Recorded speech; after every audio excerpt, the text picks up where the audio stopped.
আজি পুৱাৰ ভাগতে আমি বৰ দুখজনক এটা ঘটনা আমি প্ৰত্যক্ষ কৰিলোঁ যে কালিৰ পৰা আমাৰ এজন ব্যক্তি নিৰুদ্দেশ হৈ আছিলে। লগতে পুৱাৰ ভাগত মানুহ ৰাস্তালৈ ওলাওঁতে দেখিলে এঘৰ মানুহৰ পদূলিৰ মানে মুখতে খালত এটা মৃতদেহ পানীত পৰি আছে, ওপৰত চাইকেলখন পৰি আছে।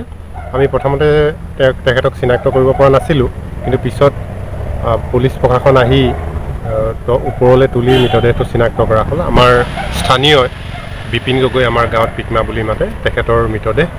তেখেত কালি গধূলিৰ পৰা নিৰুদ্দেশ হৈ আছিল, এতিয়া পৰিয়ালৰ লোকে চিনাক্ত কৰিছে। এইটো এটা বৰ ডাঙৰ দুখজনক বিষয়।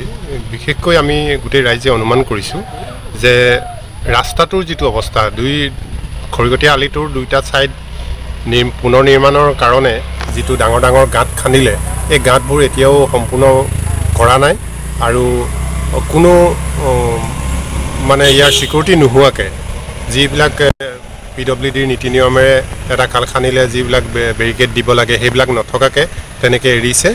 আৰু আমি অনুমান কৰিছোঁ কালি সন্ধিয়া সময়তে তেখেতে ওলাই আহিছে বুলি আমি পৰিয়ালৰ পৰা গম পাইছিলোঁ, আৰু সেই সময়তে এই দুৰ্ঘটনাটো হৈছে।